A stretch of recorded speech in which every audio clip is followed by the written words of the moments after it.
All right. Well, when I think my first experience in the world of wanting to be a monster maker my dad was in the film industry, and he owned a post production sound company, and he loved movies too, and of course he loved monster movies, and we'd always watch these monster films, no matter what they were. Of course, starting with Godzilla and the original Creature from the Black Lagoon, which still is by far my most favorite monster of all times.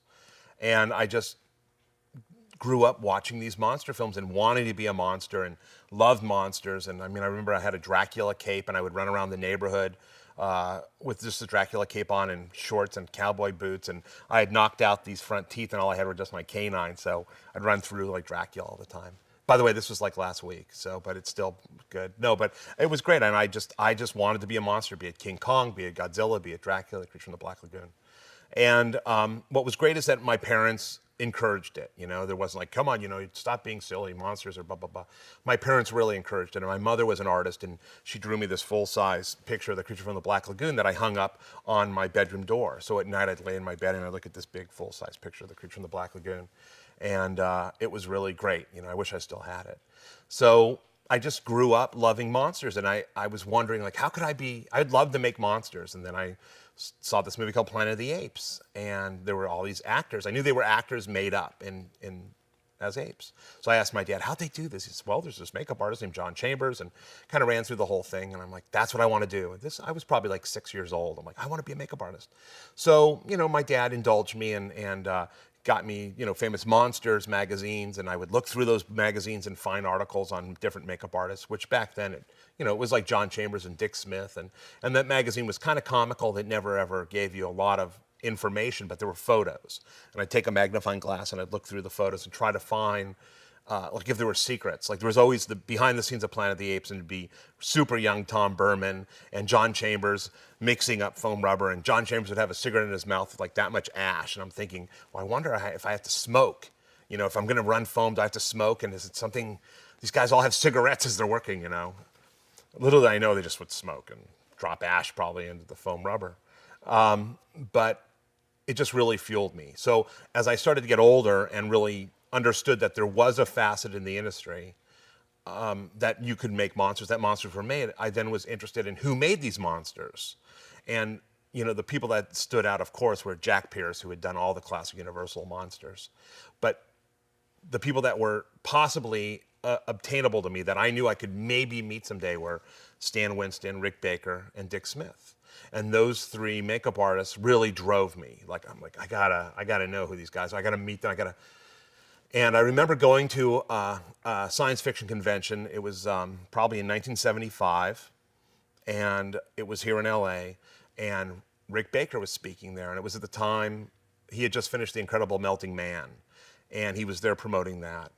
And at the same time, he was promoting this weird science fiction movie called Star Wars that was going to come out in a year, and then also King Kong, this new remake of King Kong. So I went in, I sat in the audience. It was a double whammy that day because it was Rick Baker, and then after Rick Baker was Ray Harryhausen, and I'm just like, I'm in hog heaven. So I sat and watched Rick Baker, and my heart was pounding out of my chest. And then I saw Ray Harryhausen, and my heart was pounding out of my chest. And I'm like, this is what I'm going to do when I grow up. I'm going to be a makeup effects guy. So I started teaching myself how to sculpt and paint and draw, and I was already artistic, but I was really focused on this, you know. Went to Friends Beauty Supplies, which was just a little teeny place on Magnolia and Laurel Canyon, and my grandfather took me there, and I saved as much money as I had and bought a bunch of stuff. Bought a book by Mike Westmore on how to do monsters and theatrical makeup, which I still have that book, and as many supplies as I can. I did my own face cast. I mixed up gel trait and put it on my face, and then, you know, poured it up. I had a little positive of my face. Sculpted a Planet of the Apes makeup, of course, and all that. As time went down, my dad was working on a show with a producer friend of his, and he was friends with Stan Winston. And so my dad said, hey, I'm working with someone who knows Stan Winston. I'm like, you gotta be kidding. I would do anything to meet Stan Winston.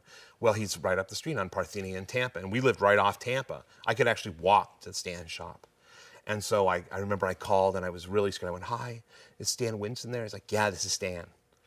And my heart's beating. I'm like, my name's Howard Berger, and I know who you are. Yeah, my friend Jeff said you were going to call. So what can I do for you? I was like, and I'm 12 years old at the time. I'd really like to come and visit. Okay, well, here's the address. And I'm like, oh my Lord. So I packed up all my stuff, and I had like a little sketchbook, but I had put all these Polaroids and pictures of my stuff and taped them in.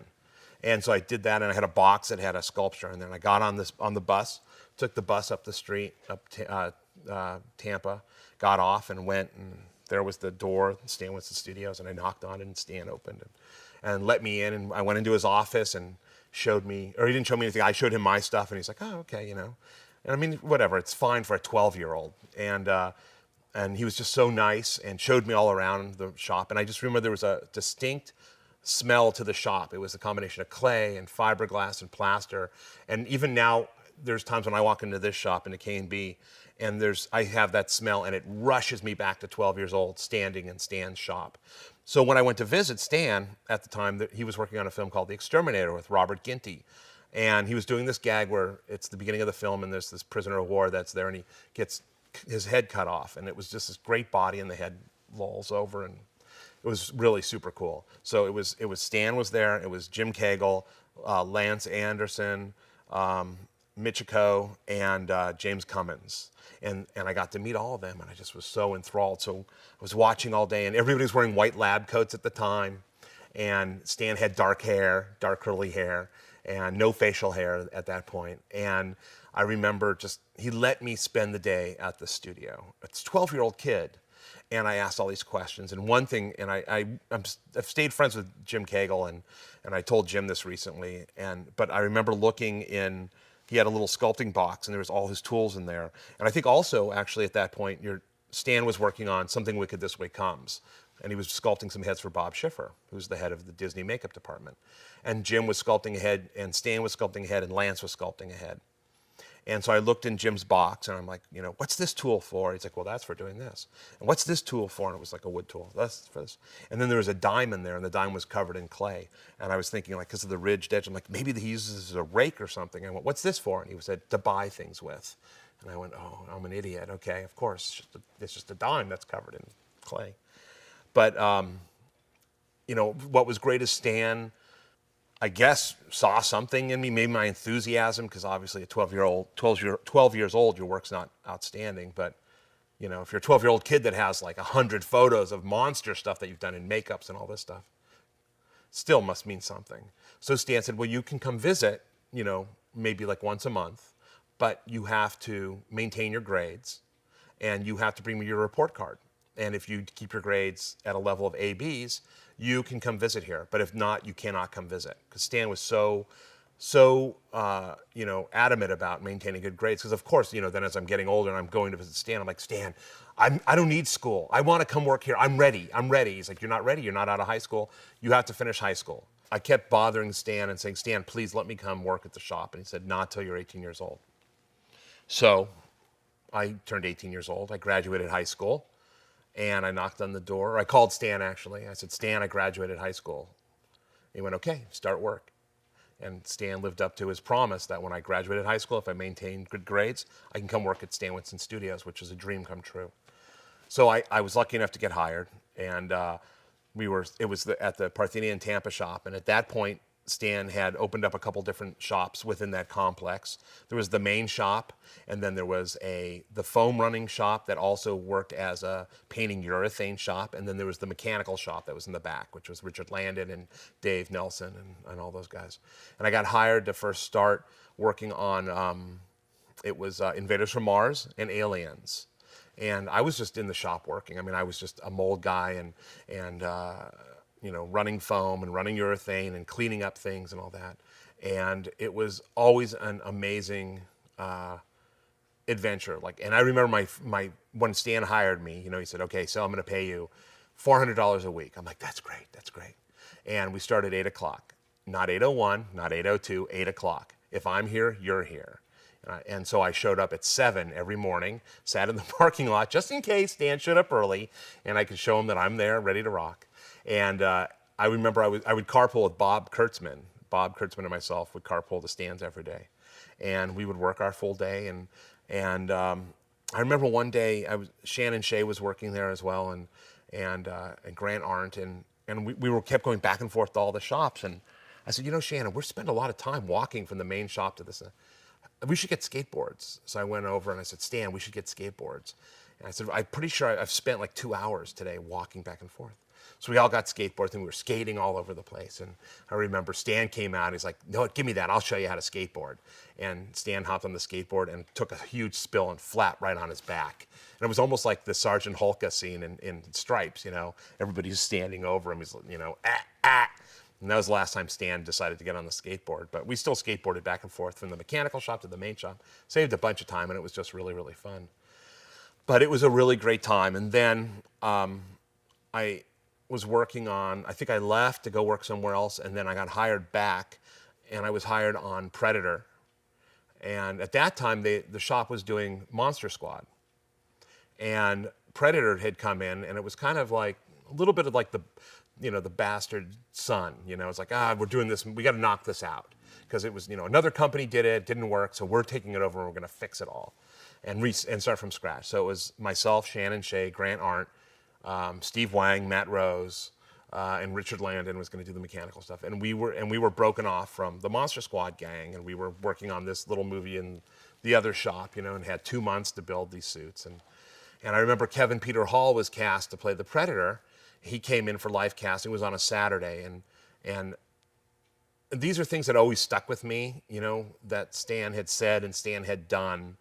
And granted, the not 8 o'clock, not 8:01, not 8:02 has always stayed with me, and I'm extremely punctual, always have been, but mostly because of that. But we worked on a Saturday and Sunday to live cast Kevin because he was on a TV show.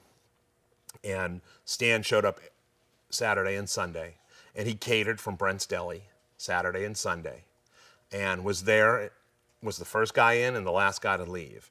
And I remember that, and that still sticks with me, and I'm the same way. Like, I won't ask anybody to do anything I wouldn't do. If the guys have to work the weekend, I'm going to come here and work the weekend with them.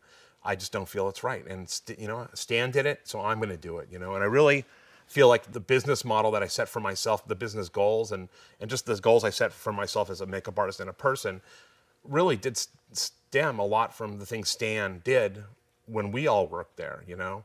And there was even I remember my first paycheck I got, or I didn't get actually. Somehow the accountants messed up and I didn't get a paycheck. And so Stan caught wind, and I was fine. I'm like, I'll get it next, it's fine. And so I think Shane went, you know, hey, Stan, Howard didn't get a paycheck this week. So Stan called me up, and I was in the other shop. I'm like, hey, Stan. He's like, listen, the accountant screwed up. I'm just going to write you a check out of my account. I went, no, it's fine. Don't worry about it. You don't need to. I'll get it next week, Stan. No. It's not fair. My responsibility. I'll write you the check. I ended up talking him out of it. I was fine. I could wait the extra week.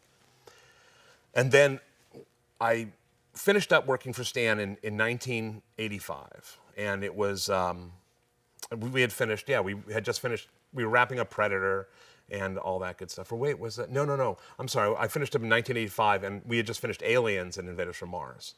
And it was my last day at the shop, and I got a call from my dad who said, you need to get to the hospital. My mom had been really sick for a while. And said, you need to get to the hospital. Your mom's not doing well. And I went, and I said, Stan, I got to go. I'll be back tomorrow. He's like, don't worry about it. So I went, and unfortunately, that night, my mom passed away. But I remember getting a call from Stan the next day saying, what do you need? I'll come sit Shiva. I want me to come over. I'll sit Shiva the whole week, whatever you want. You know, I'm here for you. And I'm just like, can this guy be any greater of a person and the best boss I've ever had, you know? And I think Stan came over the first night, and then everything was fine after that. But that just touched me, the fact that Stan always made it a point that he was the boss, but we were always his responsibility. You know, it just wasn't like we weren't just employees. You know, he made us part of the family, and he treated us with such respect and such kindness and such consideration, no matter what it was, be it work or personal. He was always there and always willing to lend a hand, and always could talk to him, and it was nice. And that solidified Stan as being one of like my all-time favorite people of all time. It really was, and still is. And I just thought, you know, I'm gonna model myself. If I ever get the opportunity to own a shop, I'm gonna model myself after Stan Winston. I really am. And I still live my life that way, you know, on all levels. It's nice, you know. And I think for me, I remember I got nominated for an Academy Award and I won for Lion, Witch, and the Wardrobe. And of course, I had to thank the three most influential people in my life, which was Stan Winston, Rick Baker, and Dick Smith. And after the Oscars, Stan called me at home and he said, I saw the Oscars last night, congratulations. I said, Stan, how can I thank you? He said, you already did. You thanked me in front of 1 billion people. That nobody's ever done that. So you thanked me more than anybody. And I was like, this is so cool. I just love this Stan. I love Stan Winston to no end. So, it's, he always stays with me. I always think about Stan. And though I, became friends with Dick Smith and Rick Baker and got to work with Rick Baker, who I think is fantastic and brilliant, and same with Dick, I felt like the personal relationship and connection that I had with Stan, far surpassed any other relationship I've had with any other, a makeup effects legend that I've been fortunate to have contact with through my almost 30 years in this business. So it's a good thing.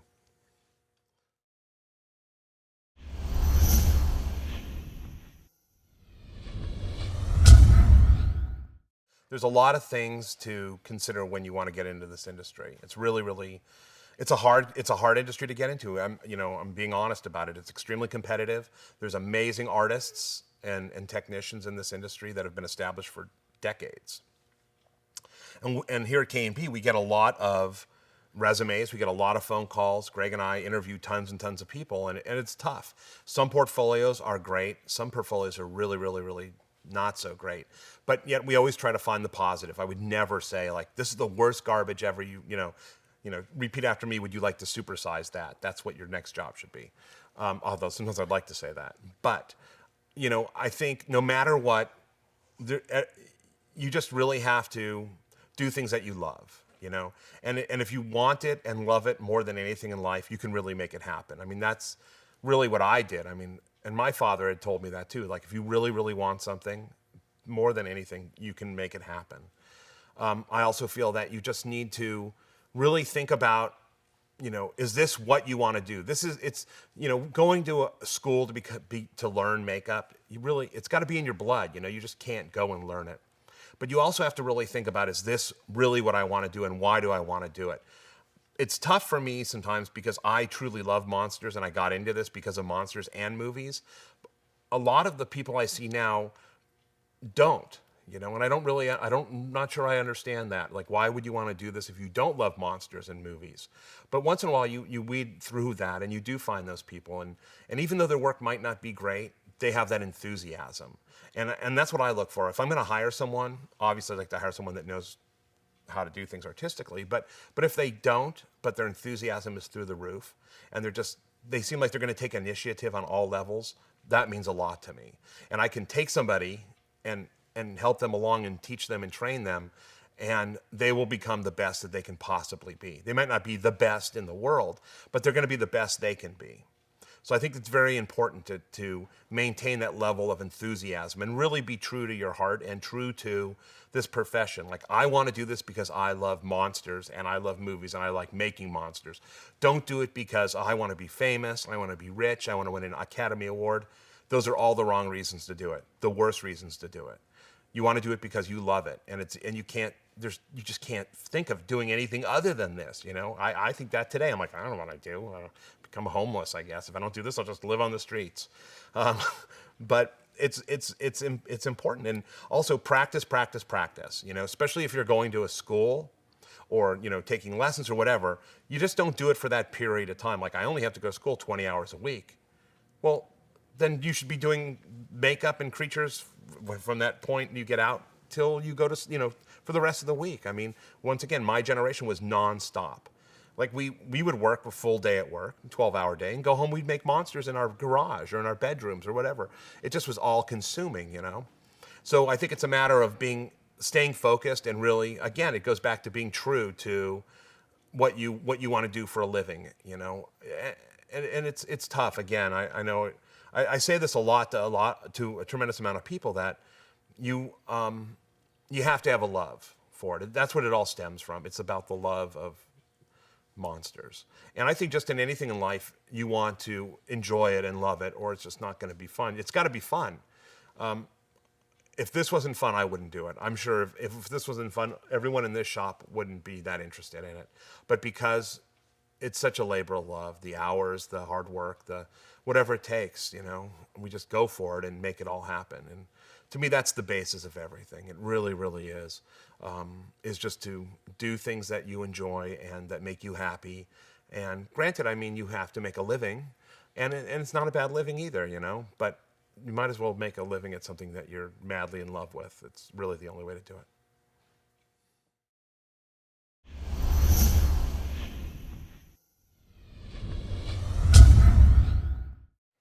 I think as I look forward, into the future, where we're heading as far as makeup effects go, there's ebbs and flows through everything, and something that Quentin Tarantino has said to us, and when we've been on set, is today you're a hero, tomorrow you're a bum. And there's been periods in this industry where makeup effects has been heroes, and then there's been times when we've been bums. But I think now we're back onto a hero swing, which is nice. And I really do think that it's the marriage between practical makeup effects and visual effects. And I think in the beginning, like it was really after Jurassic Park, where you'd be on set as a practical effects guy and really be treated, I felt, poorly. And the visual effects guys were it, and had all the say, got all the money, got all the respect. They were the magicians, and we were just, oh, here comes the makeup guys, But as time went on, we started to see that, obviously more and more films, almost every film uses visual effects on some level, but not every film can afford quality visual effects, Of course, when Jurassic Park came out, everybody's like, we got to do just like Jurassic Park. Well, you didn't have $50 million and the geniuses of, Mark DePay and Dennis Muren and Spaz Williams and all those guys on your film, So there'd be a lot of dodgy visual effects stuff that was coming out. But I think people started to rethink it, and now it's really come to fruition where we have directors that are going to have digital creatures or digital augmentation, but they want to start with the practical makeup effects. And I'd say the past 4 years, we have done a tremendous amount of work, tons and tons of things. And even if we feel, or even if we know they'll end up getting replaced digitally, we designed it, we executed it on set, and it has assisted visual effects in making the best CGI version of our design. And we're okay with that because we had our hand in it, and we helped orchestrate the final thing. I think between the two departments, visual effects and practical effects, now we work hand in hand. We've actually all become friends, where there was a lot of headbutting between us, us as department head and visual effects supervisor or whatever. And we would always try to one-up everybody. But at the end of the day, we would lose because there'd be post-production, and they're like, we're just going to roto over all that garbage. Who needs the practical stuff?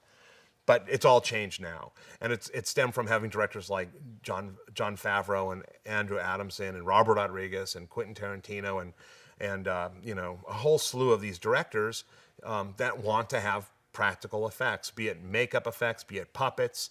I mean, even down to the point where we create stand-ins, practical versions of the best representation we can have of a digital character. But that helps the animators with everything. It answers all the questions of, if we have a character that's a fur-bearing character, that answers the question of how does this lighting situation react on this color fur with this sort of fabric, with this sort of... And so we're assisting each other, all right? There's things that visual effects can't do or can't afford to do sometimes, and that we can do at a more reasonable cost. And we will get together and brainstorm and discuss the best options and go to the production and go, we're looking at these 10 shots, 5 of these shots are practical and these 5 are digital, or we do a combination. The first Narnia film, Lion, Witch, and the Wardrobe, we did a huge combination where we built these Minotaur suits. It was one of the many things we built, but we built them, from like mid-thigh up. And then digital took over from there. ILM went ahead and built the legs. And there's shots in the film, where this Minotaur's running, it's on the practical Minotaur running, and pans down to digital legs. And it's beautiful, and and made it all work. And as an audience member, you don't stop and go, well, that was a great digital effect or a great practical effect, or the reverse. Those were terrible. But it works as a combination, and it's about creating that magic trick for the audience. And that's what I always say. It's just a magic trick. And it is a magic trick. It's illusion. Not that I keep always going back to Stan, but I do have to say this, everybody in this industry feels this way, that thought process was really pushed by Stan Winston. And Jurassic Park, though, really is an amazing film, and everyone talks about the digital effects, but those digital effects wouldn't have existed if it wasn't for the practical characters and creatures built by Stan Winston Studios.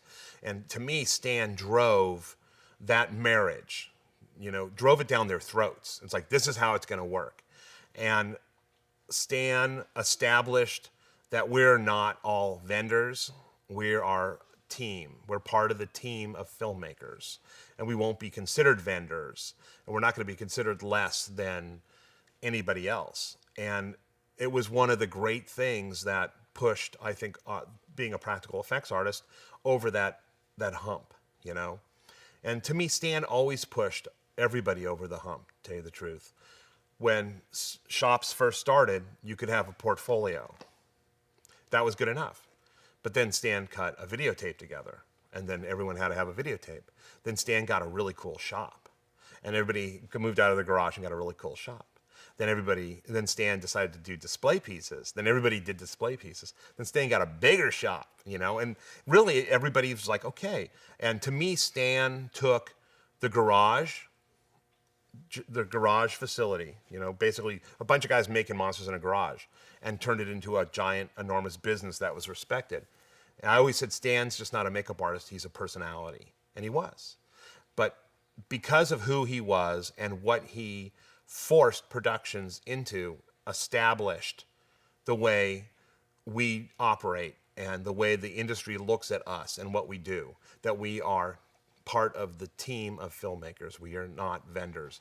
And to me, that's one of the most important contributions Stan Winston brought to our industry, is that we are there for a reason. And it's not to waste time, it's not to spend money. If anything, it's to save money and to save time and deliver 1,000%. And in my opinion, makeup effects artists and makeup artists, maybe I'm sounding egotistical, are the most important people on set, in my opinion. We can do anything. We can fix anything. We can do anybody's job, actually. And I've proven that before on films. I've done every single job on a film just to prove that I can do it. But you have to remain a viable part of the filmmaking team. The second that you're expendable, you've lost all your footing. And again, that's something Stan would never allow.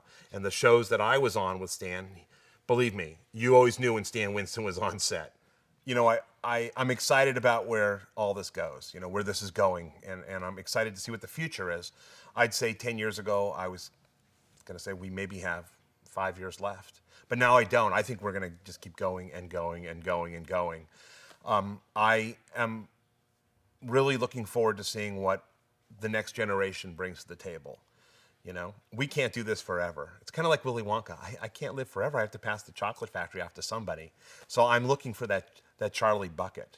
And hopefully, through this course, through excitement for monsters in movies, that will happen. Because we do need to pass the baton to keep this going and to keep the love we have for movies and monsters going. But it has to be to people that respect this industry, that love this industry, and want to make the coolest, most badass monsters ever seen on film, and utilize all forms of technology, be it practical, be it digital, and who knows what is ahead in the future. But that's what I'm really looking forward to, is seeing what's on the horizon next.